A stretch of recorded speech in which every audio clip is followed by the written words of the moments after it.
you have sent the WhatsApp chat.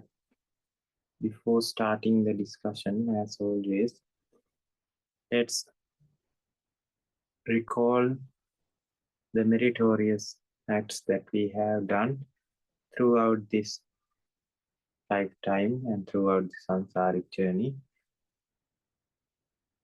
With all that meritorious power, may everyone get the perfect background for Dhamma discussion, for the understanding of Dhamma. If somebody is having any difficulties in the external background as well as internally, all those difficulties may get diminished, creating the perfect environment for everyone to discuss and understand Dhamma, opening up the eyes of wisdom, ending the suffering samsaric journey. Accept this blessing with the sadhukara. Sadhu, sadhu, sadhu. Sadhu, sadhu, sadhu. And not only the negative, not only the positive meritorious acts, since it's always a mix of positive and negative things that we have done during this samsaric journey. So let's acknowledge our faults. There could have been faults from unwholesome deeds that were done towards Aryas, towards Buddha Sasanas, towards any living being, any sentient being in this samsaric journey. So let's acknowledge our faults and let's correct these faults. And in Buddha Sasana, forgiveness, or seeking forgiveness, is understanding our faults and or acknowledging our faults and then moving forward, correcting those faults with the determination that we are not going to do these kind of wrong, unwholesome things again. With that determination in mind, let's acknowledge or let's promise this in front of Supreme Buddhas, seeking forgiveness for all the unwholesome things we have done. Accept it with the sadhukara. Sadhu, sadhu, sadhu. Sadhu, sadhu, sadhu. So today also we have got few questions, and I will go through the questions and then we'll move on with the discussion. And if you get any problems during the discussion, please feel free to add those questions into the WhatsApp group or to the Zoom chat. So I'll read the questions and then we'll move on with the discussion.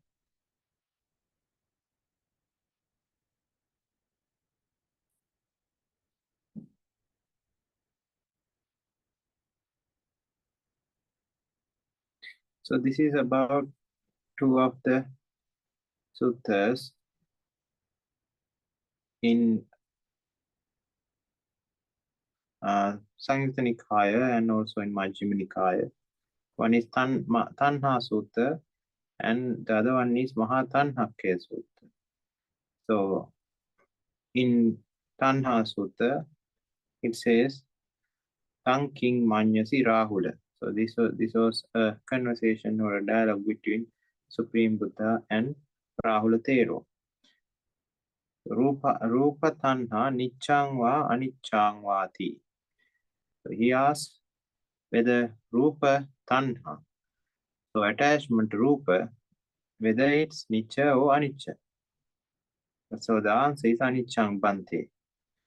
Then it goes for Rupa Tanha, Saddha Tanha, Gandha Tanha, Rasa Tanha, Pottabha Tanha, and Dhamma Tanha. Then Anichang, the answer is always Anichang Bante. So Yam Anaicham, Dukkham va, Tam Sukham vati. Something is anicca, whether it's dukkha or sukha. So the answer is dukkha. Something is anicca, dukkha, and viparinama dhamma.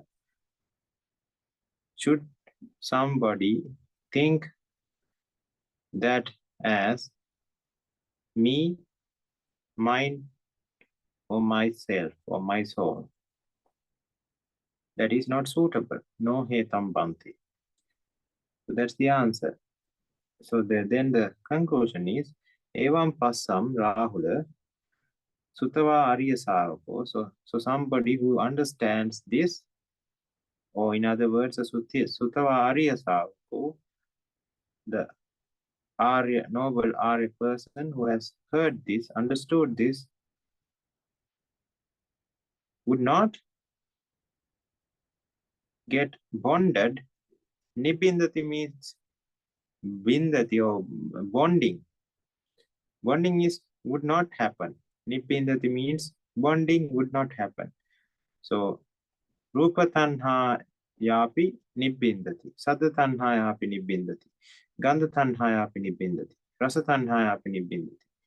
Potabba Tanha yapi nibbindati. Dhamma Tanha yapi nibbindati. So it's how the sutta explains.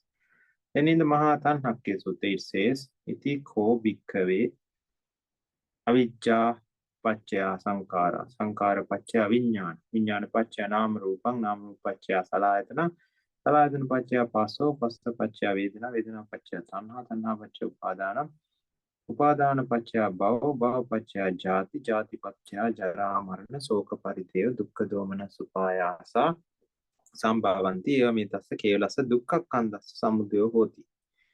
So these were the two references, and the question goes like this. This means if I start with valuing something, in all mechanisms are dukkha, whether it is tanha, upadana, all mechanisms are dukkha. That's the statement or the conclusion that has been given after this, after reading these two suttas. And it says, my intention in this question is to not to obsess over definition of terms. I want to know about the illusory state of my existence by relying on the Buddha Dhamma. Even the state of liking is dukkha. Because if I don't know, I am bound to miss everything. I am careful because this Dhamma is about a word I have never imagined. So based on the first sutta and second sutta, this is the understanding that was taken in. The state of a person who likes alcohol is dukkha. The state of a person who loves mangoes is dukkha. The state of a person who eats his favorite mango is dukkha. The state of a person who wants to lie down in the bed is itself dukkha. It's hard to stand, so lying on the bed and thinking, oh, I like it, is dukkha. The state of a person who wants to enjoy the air conditioner in the summer weather is dukkha. I turn on the remote control and think, oh, it's cool, so good. The state of good itself is dukkha. So this is it is asked whether this understanding is wrong, or it should be modified, or what should be the correct understanding. So if we go through through Dhamma, so now here there are few statements that were given after reading the few suttas. So for example, when somebody is sitting, like most of us are doing right now, so after some time we feel our backs start to ache, and we feel like lying down or standing or doing something or changing the posture.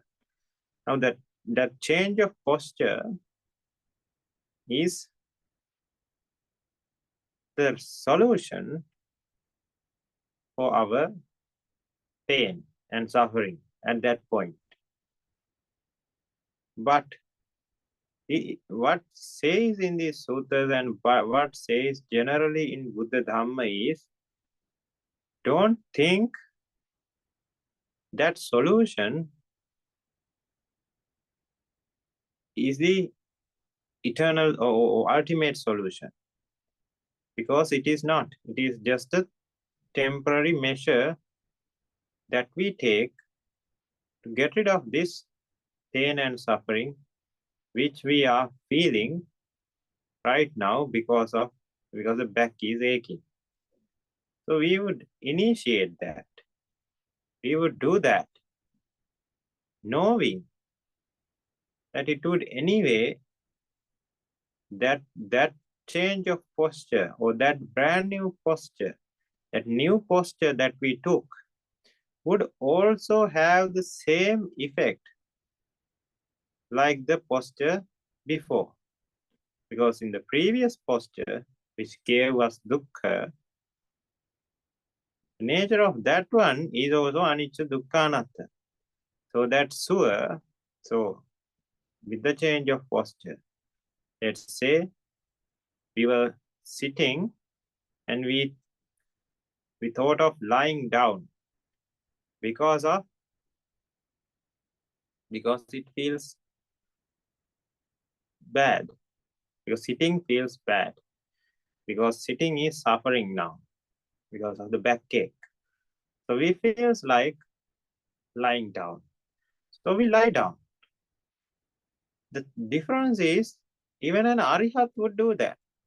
Arihat would not be able to stay in the same posture throughout his lifetime. He would be changing it, because that is the nature of this body. The nature of this body is it's of anicca nature, it's of dukkha nature, it's of anatta nature. All the things that were created, including Arihat's body, even Supreme Buddha's body, even our body, even the external world, even the internal organs, everything is of anicca characteristic, dukkha characteristic, and anatta characteristic. So since all of the things are anicca, dukkha, anatta, they have that nature in them. So again, the posture, sitting posture, that posture itself is of anicca, dukkha, anatta nature.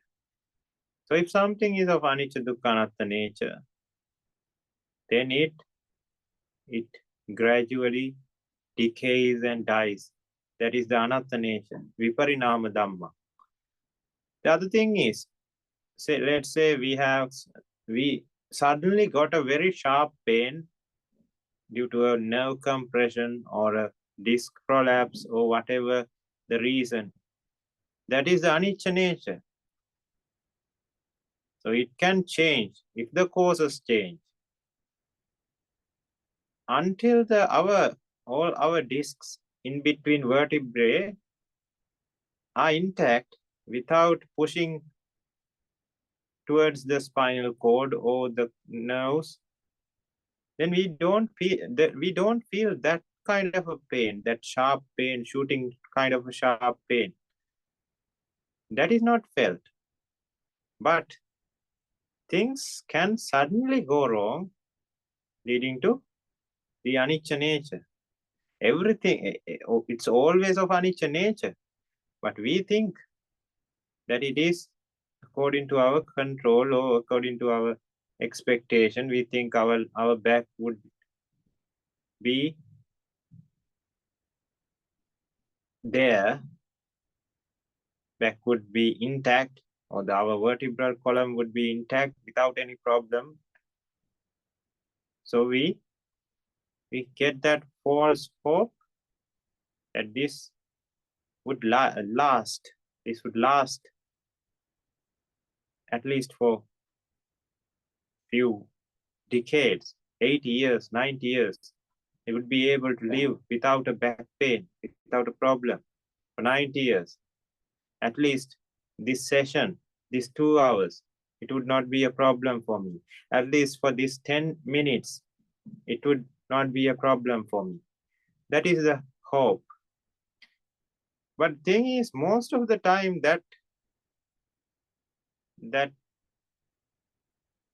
false hope is covered, because most of the time the result also aligns with our hope. Result also aligns with our hope or our expectation. So we get to the wrong conclusion. Yes, there won't be a problem.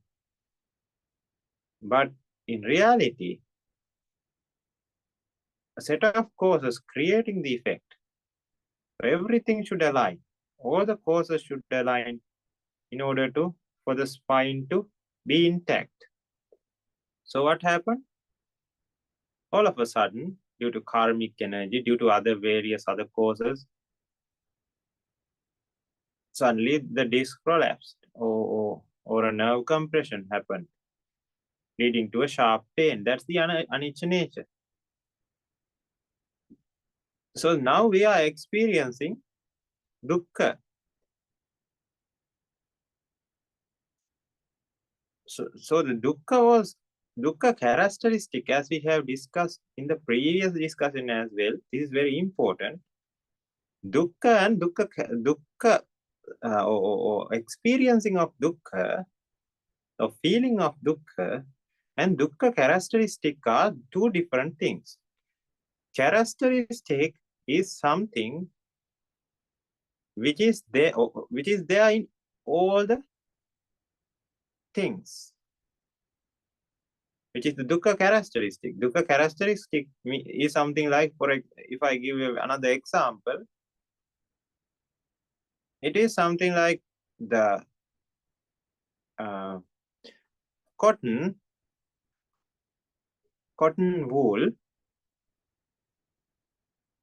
It can burn, or it can make a fire. It is flammable. So cotton wool is flammable,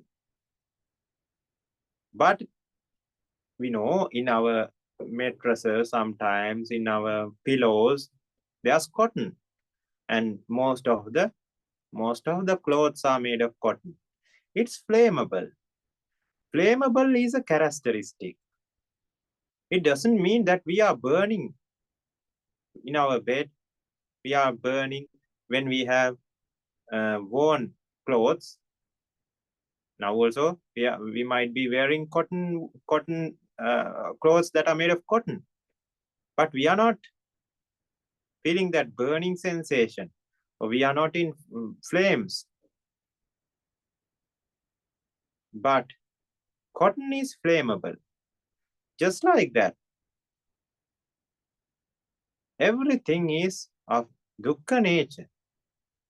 But to experience dukkha, there's one more thing that should happen.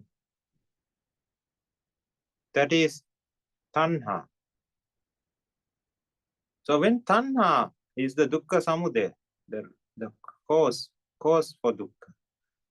So dukkha samudaya, when it is created, Tanha is created out of avijja.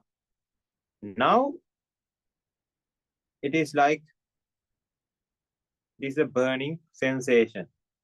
It is now somebody has, of course, us, we have done it to ourselves. So we have set the cotton on fire, and that's burning. Then it gives us that suffering sensation. So that's why it says it is not the external item that is problematic. Cotton is not the problem, but fire is problematic. When we put cotton into the fire, then the problem occurs. So that's why I say extinguish the fire, or remove the tanha. When tanha is removed, there won't be a problem. So for example, Arihat would wear a robe. He would have a bowl. He would use hermitages. He would be using medicines. So these are the sivpasa for basic needs. So other nobles who are not arihats, let's say normal individuals who are not arihats, who are also monks, might be using these 4 items. Just like cotton has the flammable nature, those items, robes, bowls, hermitages, those items also have that suffering characteristic in them, dukkha characteristic in them. But that does not mean they are on fire, just like the Arihat. But as soon as they have created that missing component, which is tanha, now let's say somebody has got attached to the robe, attached to the bowl, attached to the hermitage. Now when the attachment occurs, as soon as the attachment occurs, it leads to fear, because if something is of value, attachment occurs. If attachment occurs, we want to protect, because it's valuable and it should be protected. So now that itself is a dukkha. Now there's uneasiness in our mind. That might be a very minute level of dukkha when it compares to what happens after things go wrong, after the anicca characteristic hits in. When anicca characteristic hits in, then it changes into something that we don't like. So the hermitage got broken. An elephant came and it destroyed the hermitage. Somebody stole the robes and the bowl was stolen by somebody. So that's the anicca nature leading to, again, if something is anicca, then Supreme Buddha asks whether it's sukha or dukkha. Again, the answer is dukkha. So these 3 characteristics are attached to each other. They are inseparable. They are interconnected, and they are working in unison. They are connected. So it leads to anatta nature, and it leads to anatta nature, which is the essenceless nature, pointless nature. If something is of anicca nature and leads to dukkha, what is the point of obtaining and maintaining that kind of object, anatta? And that is the anatta. That is one side of anatta. Then there's the viparinama. Again, viparinama leads to anicca, because we don't like something to get into viparinama. We like it to have it, we want it to last as long as possible. If it lasts forever, that is that would be much better. But the thing is, as soon as the thing was created, it starts to decay and decay and decay and end up in destruction. End up into something that we cannot call the same name. For example, our body starts to decay and decay and decay and becomes a corpse after we die. We don't call our names to the corpse. We call it a corpse and not a person. We can't call that a person anymore, because it has gone to that level of destruction and that level of deterioration. So that happens second by second. Right now also it's happening. So that is the anatta nature. So we have to understand this anicca, dukkha, and anatta nature. Now, why did I say this? Because we have already discussed this before as well. I wanted to emphasize that these three natures or these three characteristics are there in everything.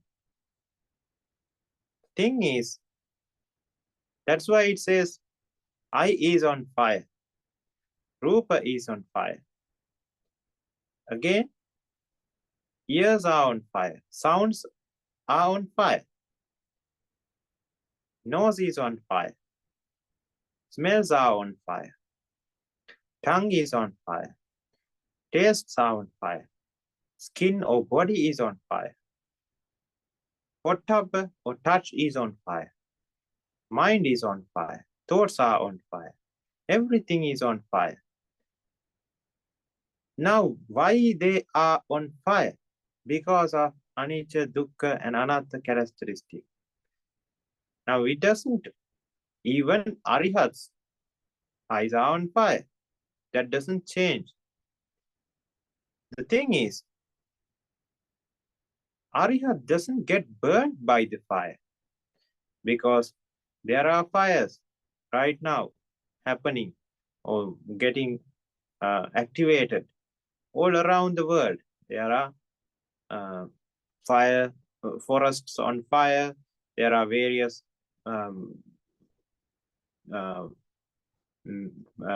accidents causing fire. And these fires are not, we are not burning from those fires because we are not in the vicinity. We are not touching those fires. But as soon as we touch something which is on fire, we get burnt. So Arihat doesn't have Tanha. That is what is compared to touch. So since there's no touch or touching of the fire, Arihat doesn't get burnt, even though he also have a pair of eyes. Having the eyes, this is not about the physical. The example is about the physically touching fire, but when it comes to the real thing, it is not the physical place where the fire is in. It could be our eyes, which is very close to us, but attachment is what is compared to physically closing to the fire. So if the attachment is not there, that means that person is very, very far away from the fire, even though it is there very close to him or her. Just like the two eyes. It's very close to us, the pair of eyes. But if the Tanha is not there, that means that person is not burning from that fire. Because eyes are of anicca, dukkha, anatta nature. That fire is there in everything. That's why it says it is not suitable to take it as me, not suitable to take it as mine or my soul. Because it's not suitable to get attached. That's why it's not suitable to take those three conclusions. So now, after understanding that, now we'll go into these conclusions that have been taken after reading the two suttas. So it says, when I am liking a mango, it creates suffering. So liking could be a very broad term. So we can say if tanha occurs to the mango, attachment, if somebody attaches to the mango, what is chandaraga? Now what we have to eliminate is the chandaraga. So elimination of chandaraga is arihat food. What is chanda? Cha means chitta. Anda means blind. Why chitta is blind? Chitta is blind because that mind thinks is of Nicca Sukha Atta Subho. Avijja blinds the mind. When Avijja blinds the mind, that means value has been applied. Because if it is Nicca, then it's valuable. If it is Sukha, then we want it. If it is Atta, we want to keep it. It's super. If it is super, then again we want to have it. We want to have it for ourselves. We want to use it. So when that conclusion is given by the mind, that is called Chitta Andha. Chitta Andha, when Chitta becomes Andha or blind, it's lead to Ra Agra. Ra means wandering. Or we can say effort is put. Effort by thoughts, effort by words, effort by actions. This effort is put. Agra. Agra means it becomes the prime goal. It becomes the main goal. So that becomes the main goal of that person at that point, at that place, at that time. When Chitta becomes blind, that person's world is revolving around that item which made his mind blind. So everything is revolving around that object which made the mind blind. So that's Chandaraga. That's what we have to eliminate. So if somebody is hungry, then of course, because this body, they have to understand, we have a anicca, dukkha, anatta body. Or anicca, another name for anicca is vexation. So you have a vexatious body. And that is suffering. And that is not full of essence.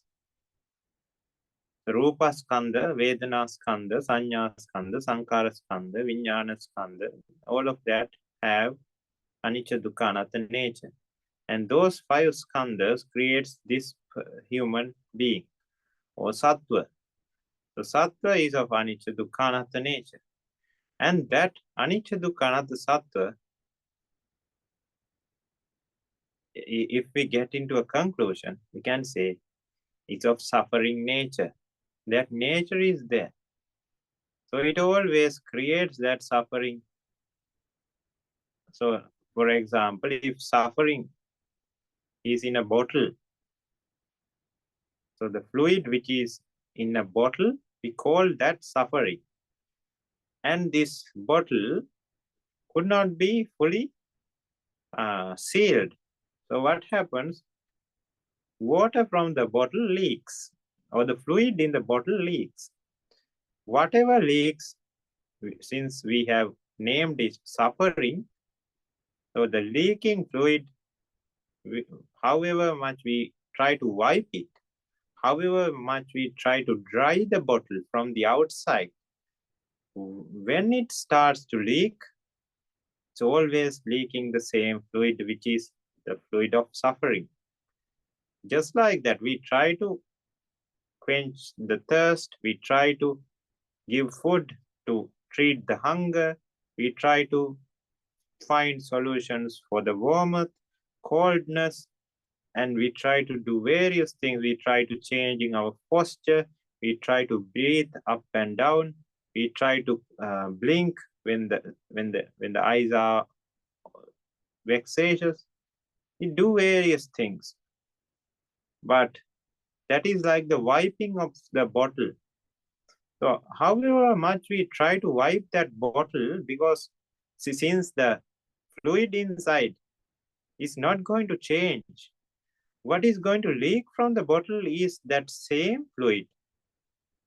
Now the fluid is, we named that fluid as suffering.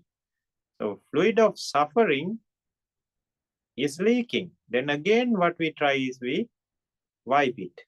We wipe it and we think we have found a solution. But since what is inside the bottle doesn't change, again the fluid starts to leak. Again we wipe. Again it starts to leak. Again we wipe. Now we wiping thing, now there's no problem in doing that, because even an Arihat does that. He also becomes thirsty. He also becomes hungry.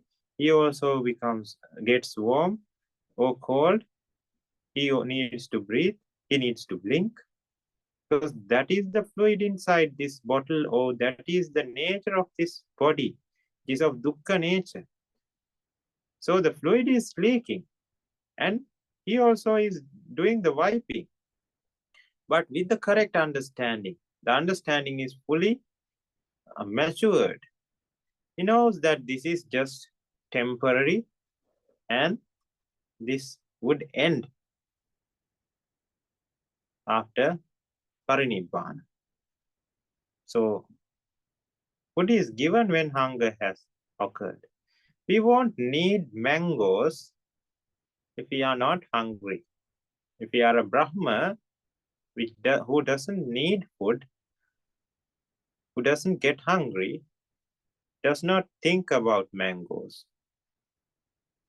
So it is about eliminating the suffering, not about eating mangoes. It's about eliminating the hunger. Whatever the thing which eliminates hunger would be fine, because we want to end the suffering. Now see, we have to separate the value from the scenario. And we have to understand our main goal is to end the suffering and not to create more suffering. When we give value, now hunger comes. On top of the hunger, avijja also comes in normal people. So it creates that avijja pacca sankara leading to vijnanas. And those vijnanas that the person has created leads to various ideas. Let's say that person likes noodles or mangoes or whatever the thing. That is what comes to that person's mind. I want this food, that food, because hunger has triggered the avijja pacca sankara at that point. But if the hunger has already, even in Arihat, hunger would trigger him to find food, but just food that would treat the hunger, because it would not create that mindset where the person is finding valuable food or preferred food to unpreferred one. There are no such thing when it comes to the ultimate understanding. So he is finding for something that would treat the hunger. And the other thing is, he would not look for untasty, non-delicious food. On the other hand, he would not look for delicious, tasty food as well. He is not attached to anything. So he would take what is given. That is why it is essential for someone to enter monkhood or nunhood after becoming Arihat. Cannot last in the lay realm anymore, because he doesn't want delicious food as well as non-delicious food. So he's taking what is given. Whatever the food which is given, it will be taken. When there's a disease or something, then the thing that is needed for the disease, whichever the medicine, would be taken. If that is also if somebody gives or it was received by him somehow. He would not get vexatious. He would not get sad if the Arihat did not get that specific medicine, because he has nothing to save. He has nothing to maintain. We have to understand that mentality. at least for a little bit. You would not be able to understand it fully. At least a very, very broad idea could be taken that this individual, or a noble Arihat individual, would not have anything to save. So what he is doing is he is trying to make his life comfortable until he lives. He's trying to eliminate the suffering, which everybody tries to do. Even we are wanting, we are looking, or we are trying to become Arihat, or to Ragakya, to Dosakya, and to Mohakya. That is also to end the suffering. So after ending the suffering, that part would be not problematic. But what we cannot eliminate is the bodily sufferings. That we have to use the wiping method. This is the example that we took in the beginning. So we have this bottle and it is full of this fluid and it's leaking. We don't have any other option than wiping, because that would somehow manage this body and mind until we reach Parinibbana, or that individual reaches Parinibbana. So that in that sense, that would be used. So the mango would be eaten because we got the mango. Now that is the end.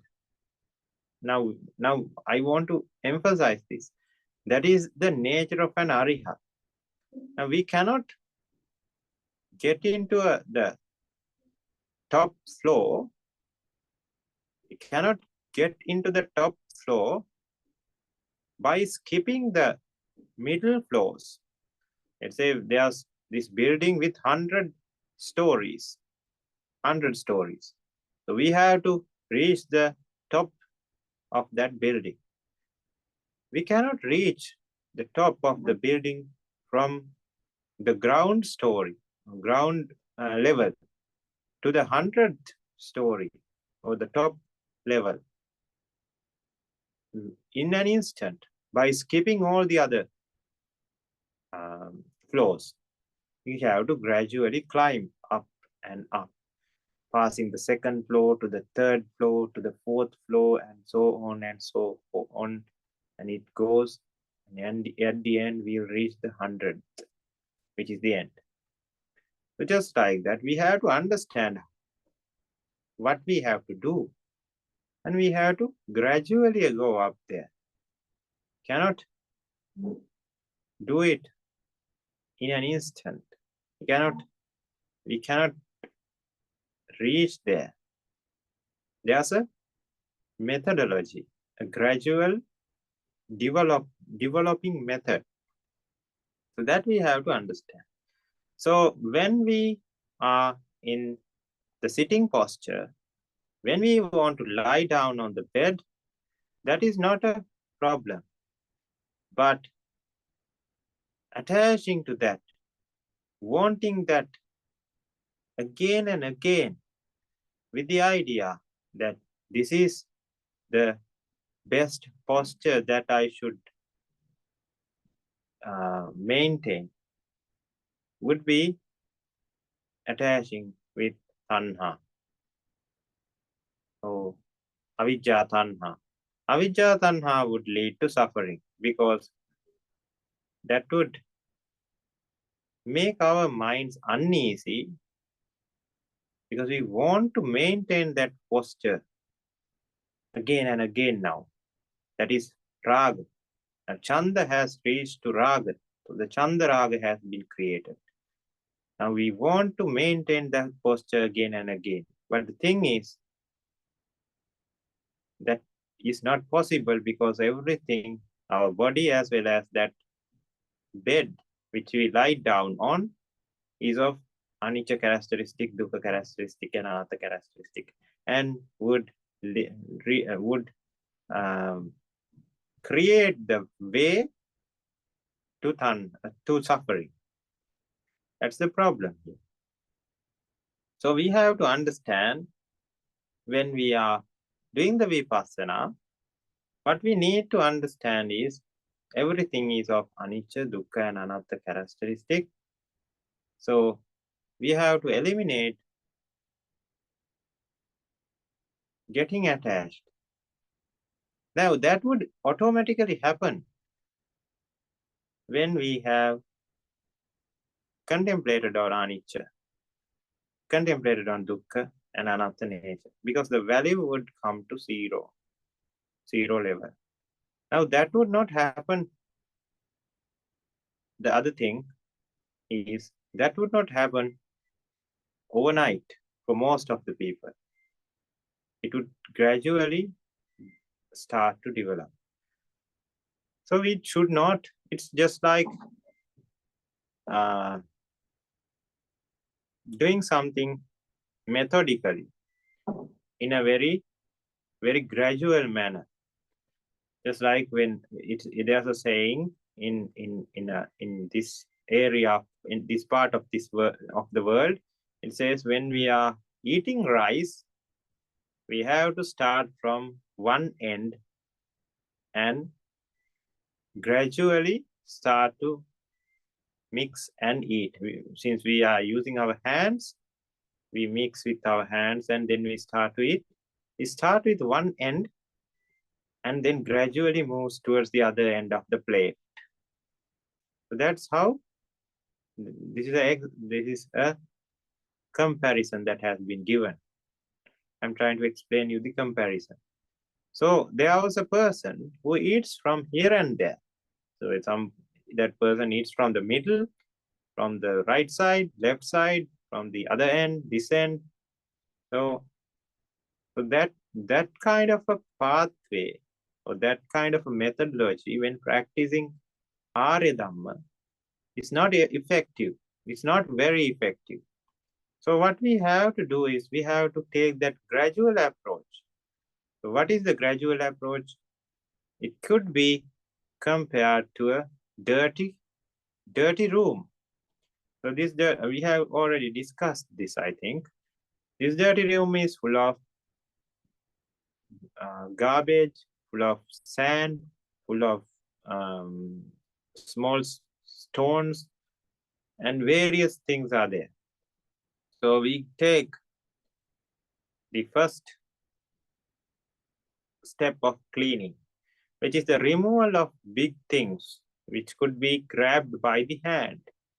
We take a big garbage bag and put those into that garbage bag and remove the garbage bag. Now the first level is cleared. Then we take a shovel or something big, some equipment, and then we remove the bigger pieces. Then we take a broom and sweep the floor. And then we take a mop and mop the floor. Just like that, we are getting to a final level of cleaning, starting from a very coarse level of cleaning. So the initial levels are very coarse. Initial levels are very dense, and the lower levels are very fine. So just like that, we have to eliminate akusala, keles, klesa, should be eliminated like that. So it's good that we are contemplating on these small things, but it has to come in that gradual order, because when the bigger elements are gone only, bigger pieces of garbage are removed only, we would be able to clearly see the smaller ones. Otherwise, we are putting our effort on the smaller ones, but that mind is not that sharp to eliminate the smaller ones. So we are first focusing on the bigger ones. So the mind would get developed, with vipassana would develop, paving the way for creating the path for the finer defilements also to be eliminated. So this is practical approach. This is what we need to do. So focus on the bigger ones. That's why it says in the Anapanasati as well, Dīgang vasa santo dīgang asa samiti pajanati, rasang vasa santo rasang asa samiti pajanati. So it is not the rasang first and dīgang later. It goes in a methodical order. So this methodical order for somebody, it could be faster. For another person, it would take time. But everybody went through this methodical order. If it is about few seconds, or if it's about 30, 40 years of practice to become Arihat, they all went through this path, through this methodical way. But some minds were very sharp, so they went through the steps very quickly. Others need time. So that's the theory we need to understand. So liking, here the word liking has been used. Liking is a problem if it is about Tanha, if it is about Avijja. Because Avijja and Tanha needs to be eliminated. Liking to eliminate the suffering should be there, even in us, and even in it is there. We can say it's there even in Anatma, because he also likes to eliminate the suffering. That's why he takes the Pindapata. That's why he uses a hermitage, because that bodily suffering could not be eliminated with Nibbana. Nibbana means the Sopadisesa Nibbana. By Ragakya, Dosakya, Mohakya, bodily pains and sufferings could not be eliminated. So to do that, we need to physically do something. That is elimination of suffering. So that is liked by everybody, all the sentient beings as well. So when there is, so that is why it is very hard to show a physical boundary, saying this much should be done and this much should not be done. Because when it comes to Avijja and Tanha, they are very, very fine. Since they are very, very fine, we cannot assume a person or activities or physical or mental actions of somebody and say this is wrong and this is right. Because somebody can do the same action without raga dosa moha, and somebody can do the same action with raga dosa moha. For example, eating a mango. Eating a mango would be done with raga dosa moha, and even arihats eat mangoes when it was offered to them. So that is without raga dosa. It could not be decide. We can't decide whether it's up with raga dosa moha or without raga dosa moha. So, but we have to understand it is not the action. Of course, there are some actions that would not be done by arihats, that would definitely would be of raga dosa moha nature. But these day-to-day things that we do, we cannot decide somebody's mind, as well as we cannot decide from the action itself. What we have to understand is whether we have avijja, whether we value it, whether we want it again and again. When somebody values something, that need to obtain it again and again would be there. So for something to happen again and again, also for something, so if we want something again and again, there's a big problem. So we have to be there from our end. because we need it again and again, so we have to live. So that expectation of living or continuing this samsara is already created at that point, because we want it again and again. So let's say that mango, after eating it, while eating it, with raga dosa moha, with attachment, with avijja, with value given to that item, what is the mindset that comes? Now, tanha is one thing, upadana is one thing. Tanha is just attachment. So, tanhiha, attaching to something, some place. And the upadana is bonding. So, with bonding comes wanting it again and again. So that is the problem. So, tanha happens, leading to upadana, because it's of avidya tanha. So we have to understand it when we put the prefix avidya in front of all the parts of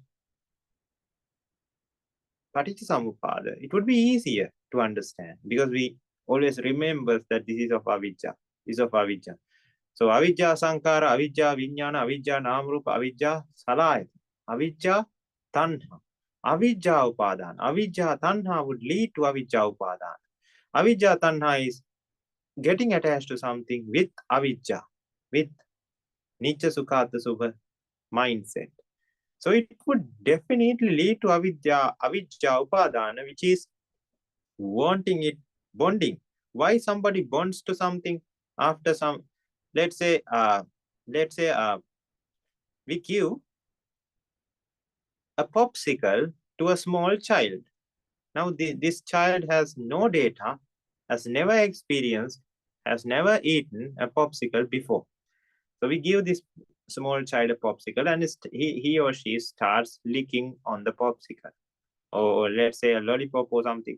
Now, after few bites or few nibbling, that person, that individual, starts to getting attached to it as soon as it is experienced, because avidya anusa is there. It would start avidya cycle, and it would lead to avidya tanha, leading to avidya upadana. So before experiencing the popsicle, if somebody took it, so maybe it could happen in that time as well, but most of the time that small child would be okay, because he has never experienced this kind of a popsicle before. So popsicle was given to the child and it was taken immediately. Child would be okay. But as soon as he experiences it, and since the child is not an arihat,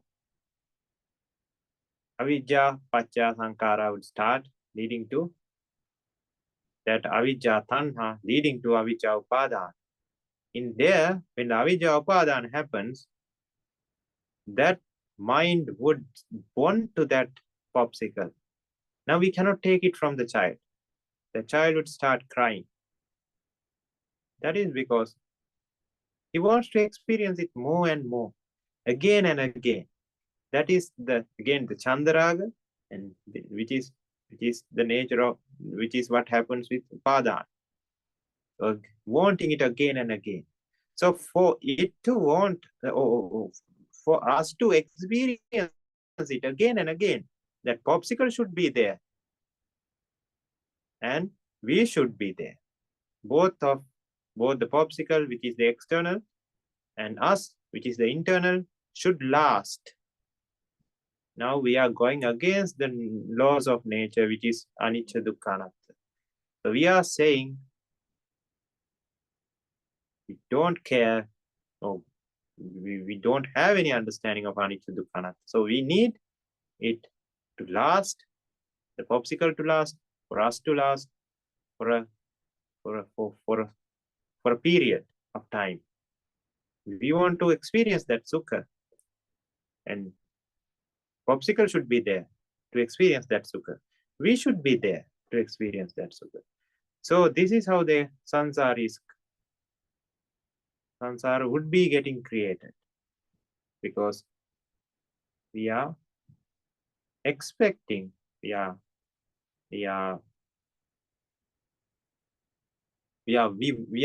want, as individuals, we want to live, we want to continue this suffering samsara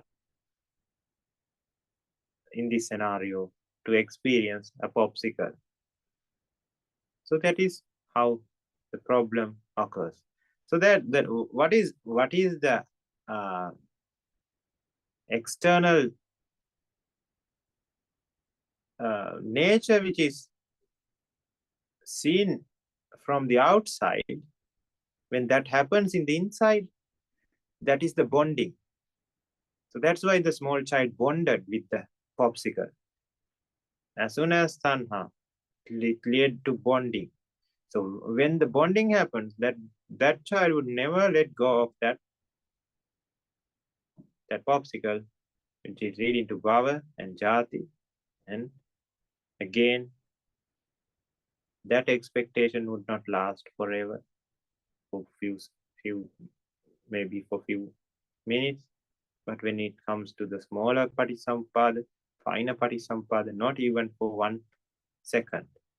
But when we take it in a broader picture, maybe the popsicle would last for 3 or 4 minutes, which would lead to soka parideva dukkha domana supayasa sambhavanti. But the person who is eating or having a popsicle just to quench his thirst or hunger would not have that kind of a problem, because that mindset where he or she thinks, I want this again and again, because he knows when he is saying, I want to experience this again and again, that he's asking for hunger, he's asking for thirst again and again, because without thirst, without hunger again and again, that individual would not be able to experience a blissful feeling through the popsicle again and again. So that is the avidya, that is the elimination of avidya. There are various ways of seeing this. So when somebody understands the Arya Dhamma, they would develop various patterns of seeing Arya Dhamma.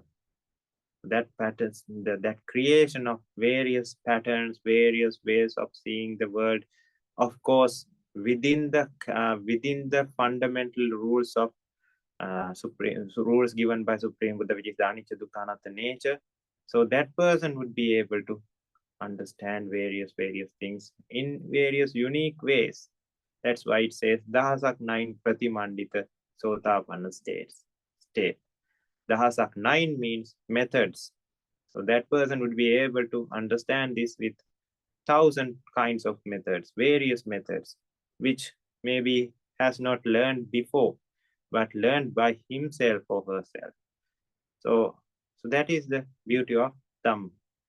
So with that, I think I'll go through the question again. If you have any questions regarding that, today's discussion and the questions that has been sent, or the answer, feel free to put that into the WhatsApp chat.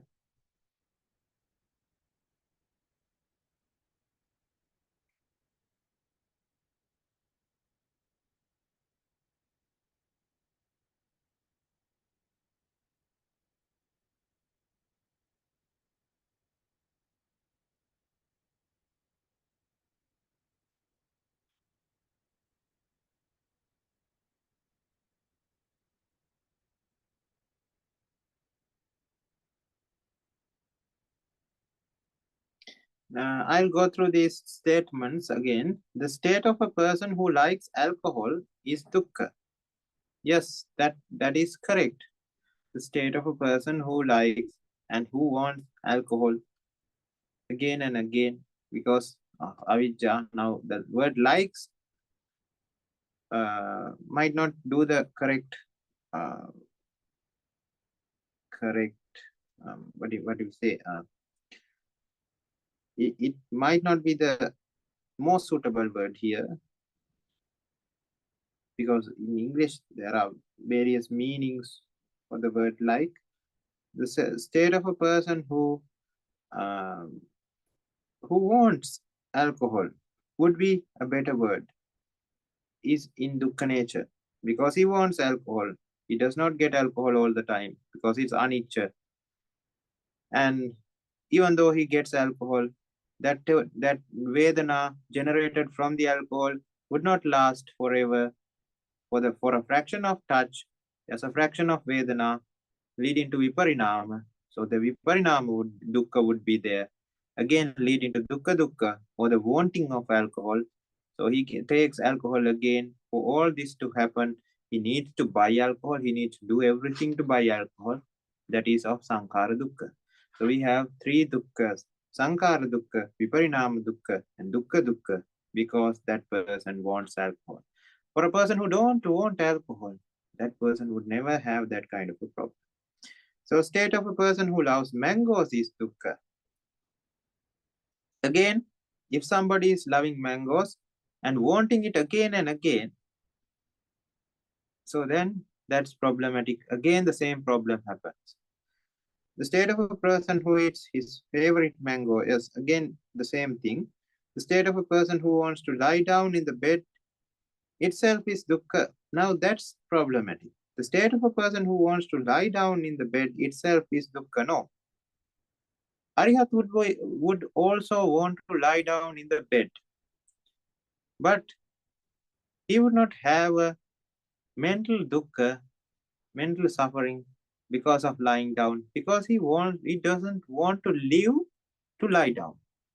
Because if somebody thinks lying down is good, I want to do this again and again, that means he has to live and the bed has to be there. So bed has to be there for a certain amount of time, at least for, let's say, 1 hour. So the person has to live at least for 1 hour. So that means 1 hour of samsaric journey is considered as good. And that person has to live 1 hour. Both. So in other words, that person is concluding that samsara is good for 1 hour.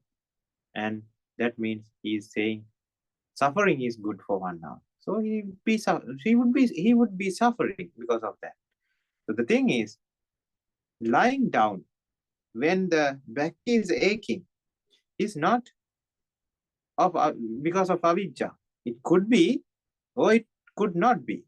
It could be the both scenarios. We cannot decide that kind of a thing, and we cannot say. We can say it's gray. We don't know, but we can know for ourselves for sure. But for another person, we cannot say, because we don't know that person has avijja, or that person has no avijja. So if the person has no avijja, that person would again lie down when the person feels a suffering sensation, but would not want to happen that again and again, because knows the anicca nature, knows the dukkha nature, knows the anatta nature, and doesn't have anything, and doesn't consider anything as blissful that we should get attached and want again and again to experience. There's nothing is full of essence to experience again and again. All the worldly things of anicca dukkha anatta nature. That kind of understanding is completed in an arihat. So he would not have that kind of a mindset. So in that regard, we cannot say the state of a person who wants to lie down in the bed itself is dukkha. For us, it could happen. We feel like, now these are very fine details. Now that's why I said before, when we are practicing the Arya pathway, we have to gradually do it. So the person who wants to lie down in the bed might be a very finer defilement that would be maybe eliminated during the Arihat pathway. But we have more bigger problems to deal with. Now, when we deal with those problems, our mind would develop to a state that we can deal with even these finer objects. It's just like an elephant cannot pick up a needle because it's an elephant, but he can do various things because he's an elephant. So that elephant can break trees and do various other bigger things. So we have bigger problems, and we have to use the elephant, the bigger approach. So when we use the bigger approach, all the bigger hindrances, the hindrances that should be eliminated by a bigger force, that's why we are using the elephant, would be eliminated. So now all the bigger problems are gone. Now the elephant becomes smaller and smaller, and would become a very tiny animal who can pick up the needle. So then we can pick up the needle. Just like that, our mind would become sharper and sharper and sharper, and then we would be able to tackle these smaller things as well effectively. Again, we can see the problem, but effective approach would need a sharpened mind, which is by gradually practicing the Chattaro Satipatthana. Then again, we are going to the next statement. It is hard to stand. So lying on the bed and thinking, oh, I like it, is dukkha. Now, that is also a bit of a gray area. It's hard to stand. And so we are lying down in the bed and it feels good. That is felt even because the vexation is settled. That is felt by everybody, regardless of whoever we are. But thinking that we want it again and again would be the problem. I think you get the pattern now. So the state of a person who wants to enjoy the air conditioner in the summer weather is dukkha. Now, the problem is that person is eagerly waiting for summer, for the air conditioner to be used, then that is problem. That is a problem. But when the person comes to a state of suffering due to warmth and happen to have air conditioner and could be used, it could be used. But again, we are now again in describing or comparing it with great arihats. So these examples might not work with them. So the thing, I think you get the pattern here. So the problem is the Chandaraga, wanting it again and again because it's valuable, because it's good, because it's Nitya Sukhatha Subha. I turn on the remote control and think, oh, it's cool, so good. Now I think in this phase, oh, it's cool, so good, we have that underlying conclusion that I want this again and again. Now we can say that's because of avijja. So those were the 5 or 6 statements that has been given after reading these questions. I hope that is clear with everybody.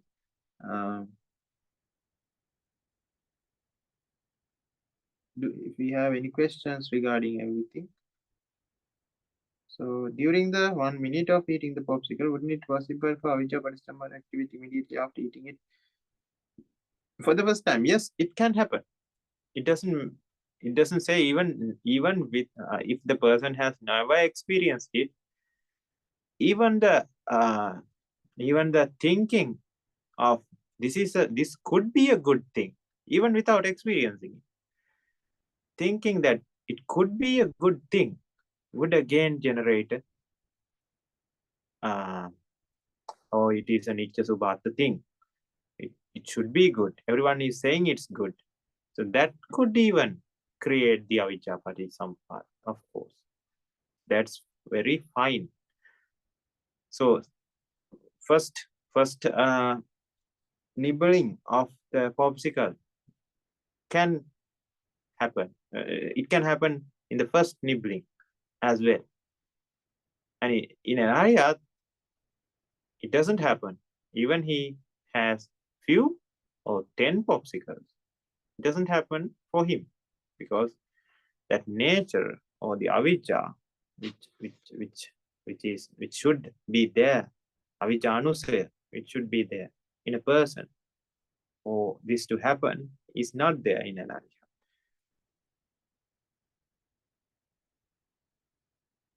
When a person eats once and then cannot finish at the moment and wants to eat it all.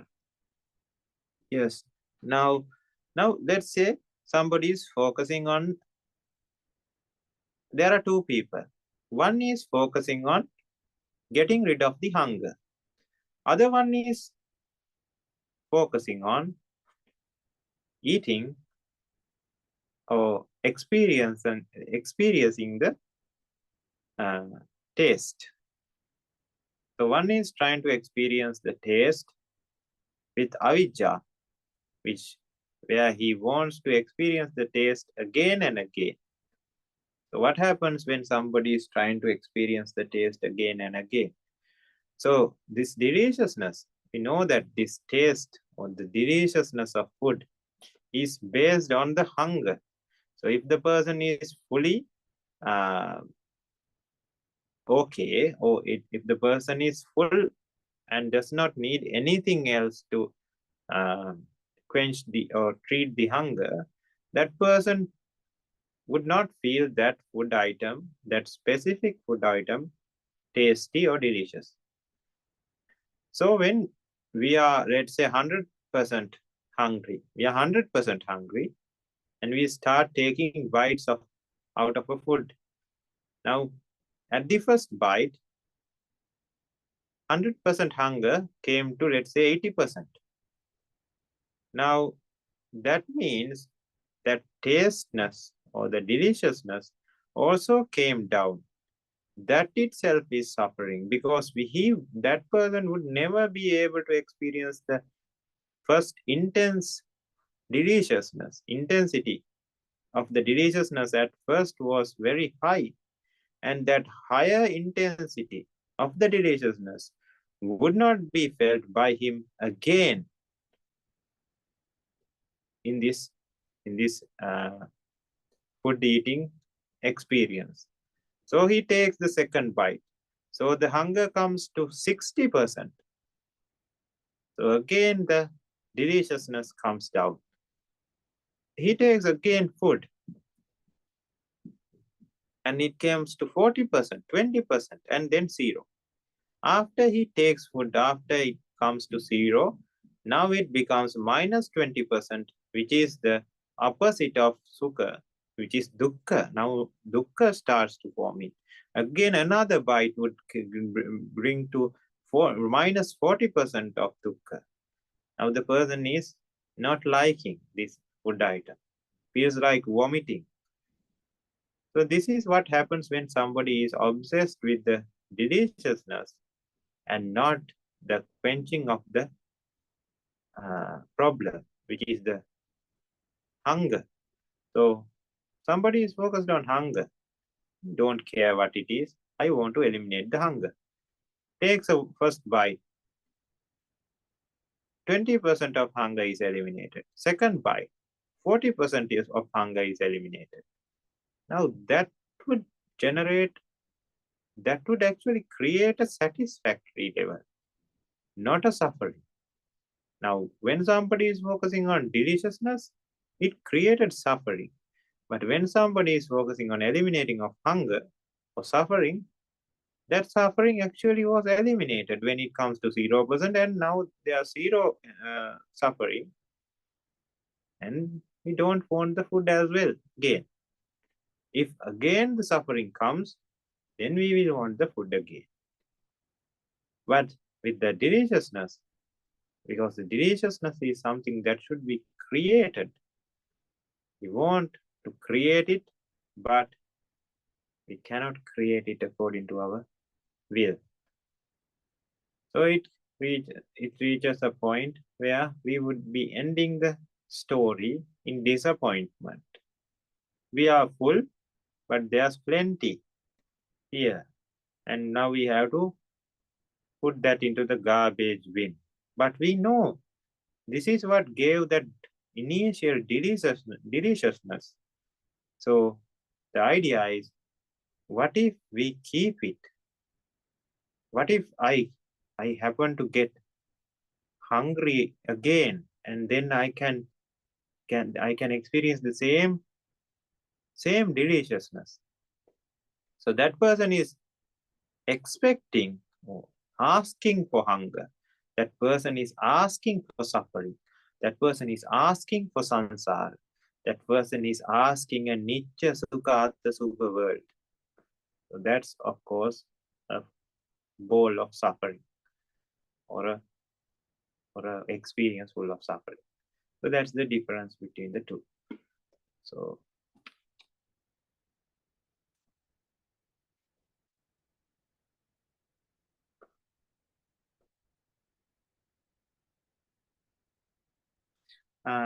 okay, I think it was understood. So I think if there's any more questions, you can put that into the chat here, and we'll go to the other question that was sent to the group.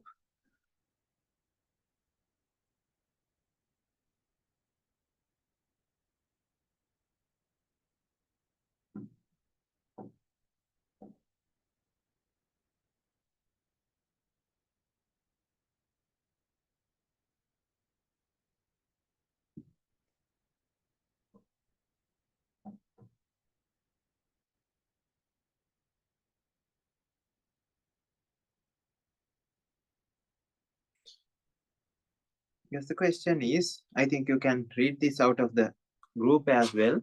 Can I ask you a question? The Akasa Dhatu that constitutes of Akasa classic field as an Anippahanna Rupa, it is said that the role of Akasa Dhatu is to compose and position Rupa. Is its composition only of Anippahanna Rupa, or does it form by the subtle spreading of Apo Tejo, Patavi Apo Tejo Aya? Because it isn't the essence of matter derived from Patavi Apo Tejo Aya. And there's another following question as well. I have an idea that Akasa Dhatu plays a role as a connector of Patavi Apo Tejo Aya. That's right, to become a Rupa. I am wondering, is that view right? Yes. And I am also curious the difference between Akasa and Akasa Dhatu. So the thing is, now this is about the 28 Rupas, Atavisi Rupa. So 28 Rupas is a very advanced explanation that is in the Abhidhamma Pitaka. Not in the Sutta Pitaka, but in the Abhidhamma Pitaka. So in that, there's a classification that was given by Supreme Buddha. This is, I have to initially say that this is not very essential for us in our Nibbana pathway to understand, because it is not an essential part to be understood to complete our pathways. But this is good for our Dhamma curiosity, and to and maybe to contemplate on Dhamma, and it might create Dhamma Preeti, Dhamma or a very delighted mindset of Dhamma. So to answer this, I have to say, I would not be able to understand all the 28 Rupas fully, because it's a very vast area, and I'll tell you what I can understand from by reading Tripitaka and listening to Thero's sermons. So, Apo, Tejo, Vayo, Patavi, Vanna, Gandha, Rasa, Oja is the Suddhastaka. So, Suddhastaka is what creates the main Rupa. So, we call it a Rupa Kalapa. Rupa Kalapa is a Suddhastaka. So, what creates this Rupa Kalapa? Rupa Kalapa has 4 qualities mainly. Apo quality, it forms or it condenses to form mainly 4 qualities. Apo quality, Tejo quality, Vayo quality, and Patavi quality. So when it is condensed to create the Apo quality, we call it Apo Bhuta, Apo Mahabhuta, then becomes the Apo Dhatu, which we can experience, which we can see. Then there's the Patavi, Apo, and then let's say Tejo Bhuta, Tejo Mahabhuta, Tejo Dhatu. And it happens to the other 2 as well. So this is the experience level where we can experience these 4. So these 4 creates the mainly Rupa. This is the proper Rupa. So there are other ways, other Rupas as well. For example, we have Mano Rupa. So Mano Rupa does not have a Apo, Tejo, Vayo, Patavi approach, but is understood with the Vastu Rupa, which has Apo, Tejo, Vayo, Patavi, Vanna, Gandha, Rasa, Oja, a Rupa Kala. Because Vastu Rupa is a Rupa Kala. And it is formed with, it is called the Dasaka Rupa. So Paribramana and Parivartana Rupa also is there. And that can understand these Mano Rupas. Chitta, Klahuta, there are various. If I go through this classification, there's Nishpanna Rupa and Anipanna Rupa. So for Nishpanna Rupa, we have Bhuta Rupa, which is Patavi, Apo, Tejo, Vayu. Then there's Prasada Rupa. We have already discussed this. This Chakku Prasada, Sota Prasada, Gana Prasada, Jivha Prasada, Kaya Prasada. Then we have Gochara Rupa, which is the Rupa which is taken in by this Prasada Rupa, which is Rupa, Saddha, Gandha, Rasa, Pottabha. So we have then the Bhava Rupa, the Stri Bhava and Purusa Bhava.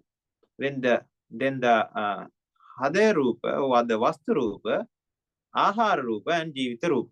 So these are all made of Suddhastaka. And the Anishpanna Rupa are called, there are 3, Lakshana Rupa, Akasa Dhatu, and Vikara Rupa. So in this Lakshana Rupa, we have Upachaya, Santati, Jarata, Anichata. So these are Rupas which are experienced with the mind. Vikara Rupa, again divided into Lahukadi Rupa and Vinyati Rupa. Vinyati Rupa has 2 categories, Kaya Vinyati and Vachi Vinyati. Lahukadi Rupa has 2 categories, 3 categories, Lahuka, Mudukha and Kammanyata. And the other category is Akasa Dhatu. So Akasa Dhatu doesn't contain any Suddhastaka. It is the, we can say the space that is occupied by these Suddhastakas. So that is also is experienced as a Rupa. For example, if somebody is drawing this, let's say somebody is drawing a 3D model, 3D picture in the space using a light sensitive, photosensitive smoke. So that person is painting something in the space using a photosensitive smoke, and then UV beam is projected towards that image, and that image lights up as a 3D image, and that image is in that space. And that space, without that space, that image cannot last. So that space becomes a Rupa in that sense.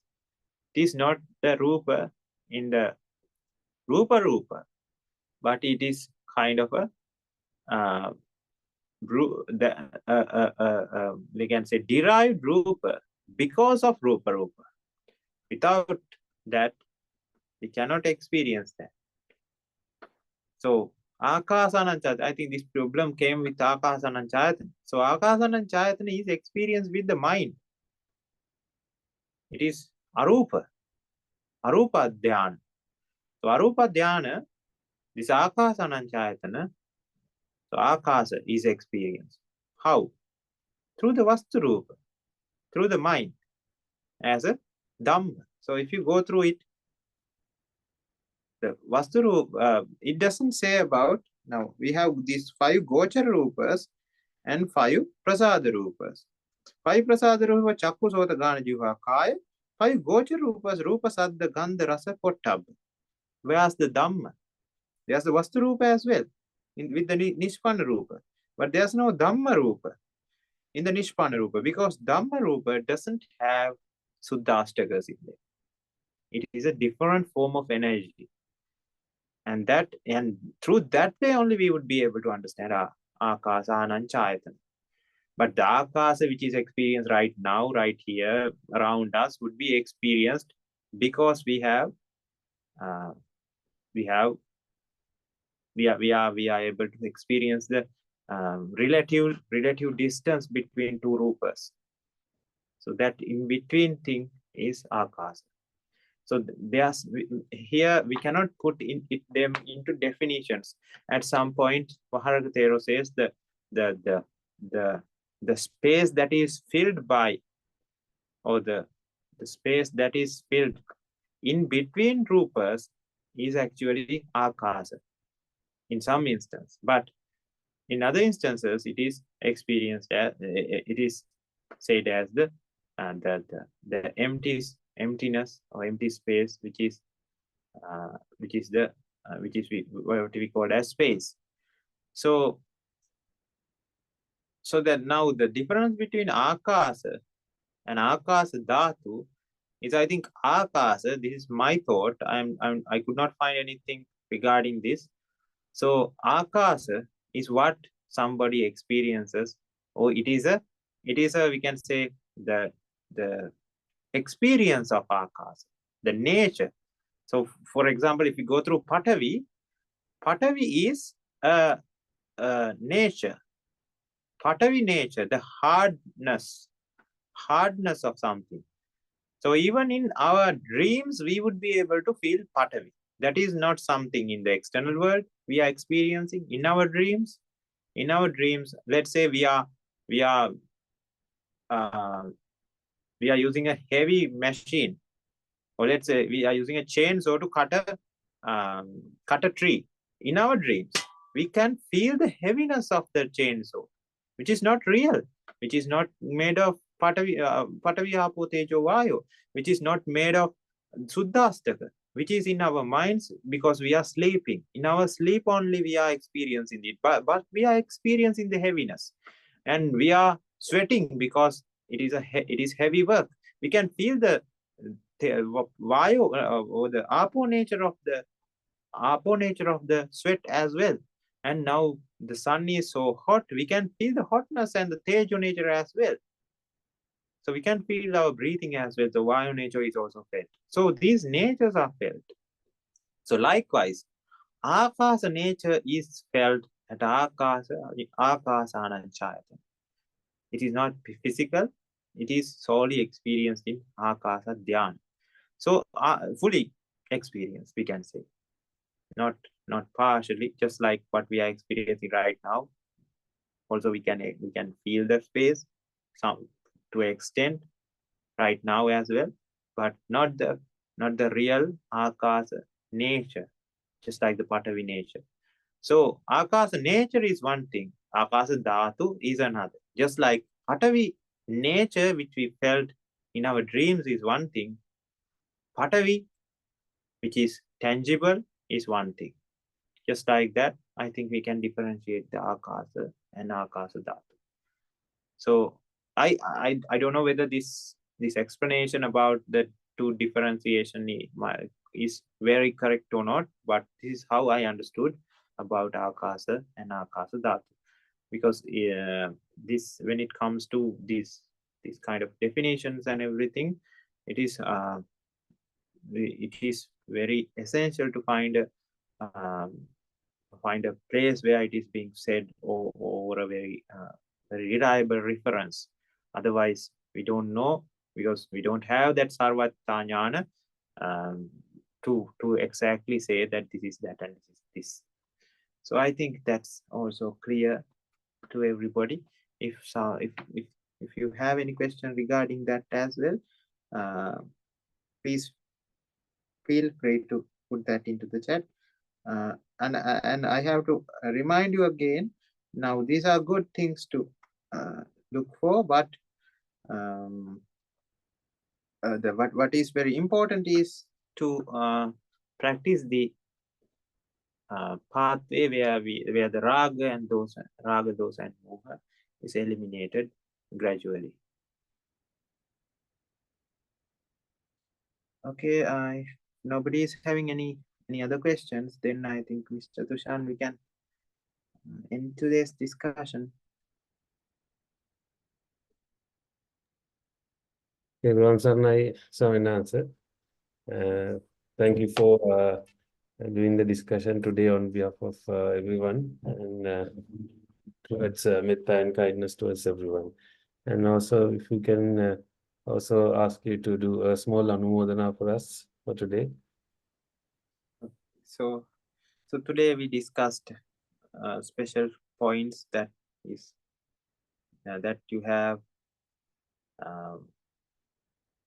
emphasized in your as problems in your understanding to be discussed, and we discussed those questions for more than almost 2 hours. And in this discussion, everyone was thinking about the anicca, dukkha, anatta nature of this world. And since we already know, and contemplating on anicca is the highest level of meritorious power that one can generate in this world. So we have been doing that, and with that meritorious power, with that rejoicing of Dhamma, with that kaya kammas, vachi kammas, and mano kammas that were created, immeasurable amounts of meritorious power has been created. And with that meritorious power, may everyone get the perfect background to understand and complete the Arya pathways, ending the suffering samsaric journey. Accept this blessing with the sadhukara.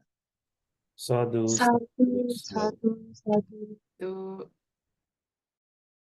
And let us not forget about the ones who have been around us throughout this samsaric journey, especially the deceased relatives of this life, previous lives, and the ones who have helped us throughout the samsaric journey, teachers, parents, ones who have gave us jobs, ones who have constructed the infrastructure, houses, roads, and everything around us, and the ones who have helped us to have this Dhamma discussion without a problem, the ones who are behind the scene helping us, the ones who are doing or maintaining these internet connections, devices, electricity, and temples, and also the ones who were hurted and harmed during this suffering samsara by us. When we are full of avijja, we did not know what is right and what is wrong. We thought worldly things are valuable, and we tried to do anything and everything to protect them. Killing, hurting, stealing, having unethical relationships, lying, slandering, using harsh words, frivolous talk, greediness, maliciousness, having wrong and distorted views were not a problem for us, because we wanted to protect the loud things and loud ones.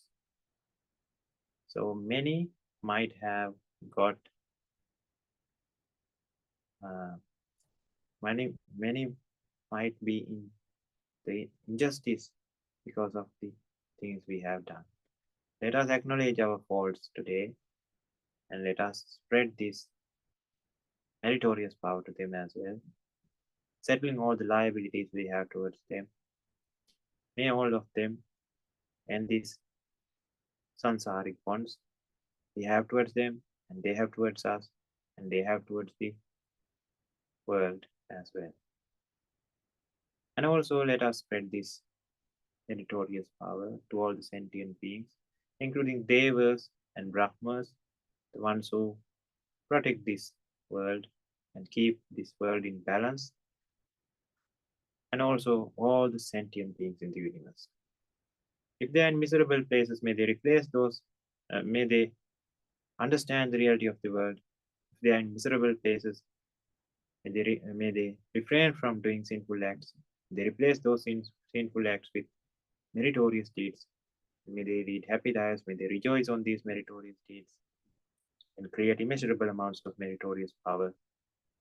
And may they complete life refreshness, power, comfort, and wisdom, understanding the reality of the world and in this suffering samsara, as well as if they have wrong and distorted views about this world, may they understand the reality, may they understand the value of Buddha, Dhamma, and Sangha.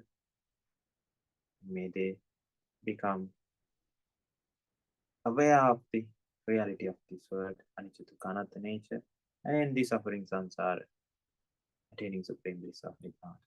Accept this blessing, transferring immeasurable amounts of merits to all the sentient beings in the universe with metta and kindness, with the sadhukara. Sadhu, sadhu, sadhu. Sadhu, sadhu, sadhu. We'll be ending today's discussion with this Pali stanza. Yeah, we'll be wishing all the life, power, comfort, freshness, and in the end, Nibbana to everybody. Abhivadana Silis Nichang Vadhavachayano Chattaro Dhamma Vaddati Ayuvanno Sambalang Ayura Arogya Sampatti Sagga Sampatti Mevacha Ato Nibbana Sampatti Minate Samichatu. May everyone attain the supreme bliss of Nibbana. Thero. Sadhu, sadhu, sadhu. Sadhu, sadhu, sadhu. Chiravantang, Gunavantam, Punyakirtagam, Tiram, Dullabheda, Mayadatam, Vandikundam, Simharan, Sarintar, Theranang, Agatam, Paripadiya, Saddha, Siridaya, Vasam, Buddha, Buddha, Sadhu, sadhu, sadhu. Thero Samnai Swami answer. Thero. Thero Samnai. Saranai.